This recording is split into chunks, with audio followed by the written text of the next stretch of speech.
اعوذ باللہ من الشیطان الرجیم بسم اللہ الرحمن الرحیم اللہم صلی علی محمد وعلی محمد۔ کتاب انوار نعمانیہ میں حضور اکرم صلی اللہ علیہ وآلہ وسلم سے حدیث ہے کہ قیامت کے دن سب سے پہلے 3 لوگوں کو خداوند متعال کے سامنے پیش کیا جائے گا۔ وہ 3 لوگ یہ ہیں کہ ایک وہ اشخاص ہوں گے کہ جنہوں نے قرآن مجید کو حفظ کیا، دوسرا خداوند متعال کی راہ میں جہاد کرنے والا، اور تیسرا دولت مند شخص ہوگا جس کو خداوند متعال کے سامنے سب سے پہلے پیش کیا جائے گا۔ جب سب سے پہلے حفظ قرآن قاری قرآن کو پیش کیا جائے گا تو خداوند متعال اس سے فرمائے گا کہ بتاؤ، میں نے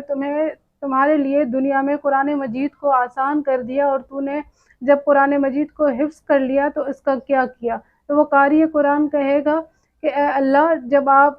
نے میرے لیے قرآن کو آسان بنایا، میں نے قرآن کو حفظ کیا، تو میں دن میں بھی قرآن مجید کی تلاوت کرتا تھا اور رات میں بھی قرآن مجید کی تلاوت کرتا تھا۔ تو خداوند متعال فرمائے گا کہ تو جھوٹا ہے اور جھوٹ بول رہا ہے۔ تو فرشتے بھی کہیں گے کہ ہاں، یہ جھوٹا ہے اور جھوٹ بول رہا ہے، یہ قرآن مجید کی تلاوت اس وجہ سے کرتا تھا تاکہ لوگ اس کی تعریف کریں۔ پھر خداوند متعال فرمائے گا کہ تمہاری تعریف تو دنیا میں لوگوں نے کر لی اور تمہیں اس دنیا میں ہی اجر مل گیا، اب تمہارے لیے اس قیامت میں کوئی اجر نہیں ہے، کیونکہ تم نے جو قرآن مجید کی تلاوت کی وہ لوگوں کی تعریف سننے کے لیے کی، میری رضامندی کے لیے، میرے لیے نہیں کی۔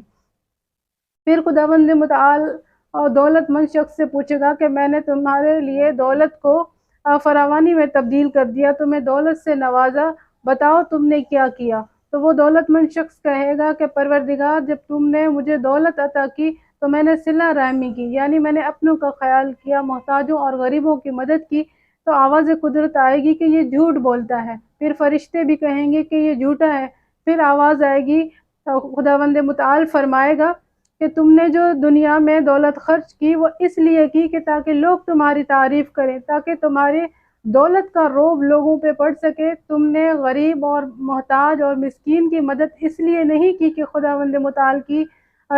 جو وہ خوشنودی تمہیں حاصل ہو، بلکہ تم نے اس وجہ سے جو ہے وہ خیرات کیا، صدقہ کیا، لوگوں کی مدد کی تاکہ تمہاری تعریف کی جائے۔ تو وہ تمہاری تعریف دنیا میں ہو گئی، وہ عزت تمہاری دنیا میں ہو گئی، اب آخرت میں تمہارے لیے کوئی اجر نہیں ہے۔ اب تم یہاں پہ خالی ہاتھ رہ گئے، کیونکہ تم نے جو دولت خرچ کی وہ لوگوں کی تعریف سننے کے لیے کی، میرے لیے نہیں کی۔ پھر خداوند متعال اس جہاد کرنے والے سے، جنگجو سے پوچھے گا کہ جہاد کرنے والے، تم نے جو وہ خداوند متعال کی راہ میں کیا کیا؟ تو وہ بیان کرے گا کہ میں نے خداوند متعال کی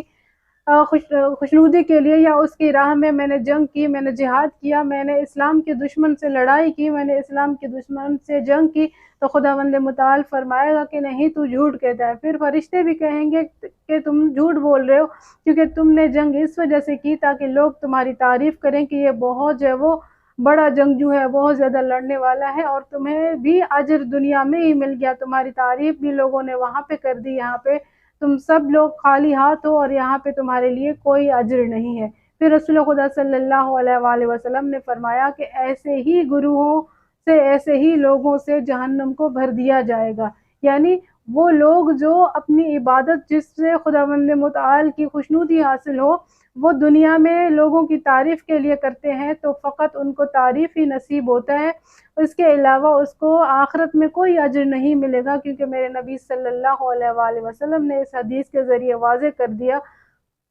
کہ اگر انسان خداوند متعال کی خوشنودی کے لیے کرے گا کوئی بھی کام، چاہے وہ قرآن مجید کی تلاوت ہو، چاہے وہ کسی غریب محتاج کی مدد ہو، یا چاہے اللہ کی راہ میں جہاد ہو، تو وہ اس کو دنیا میں بھی فائدہ دے گی اور آخرت میں بھی اس کو اجر عظیم ملے گا۔ لیکن اگر انسان ریاکاری کے لیے کرے گا، دوسرے لوگوں کو دکھانے کے لیے کرے گا، تعریف کروانے کے لیے کوئی عبادت بجا لائے گا، تو فقط اس کو دنیا میں تعریف ہی ملے، لیکن آخرت میں اس کا کوئی حصہ نہیں ہوگا۔ خداوند کریم سے دعا ہے کہ اے پروردگار، ہمیں ایسی عبادت کرنے کی توفیق عطا فرما جو فقط تمہارے لیے ہو، جس میں ریاکاری نہ ہو۔ اے پروردگار، ہمارے عبادات کو قبول فرما۔ اللہم صلی علی محمد وعلی محمد۔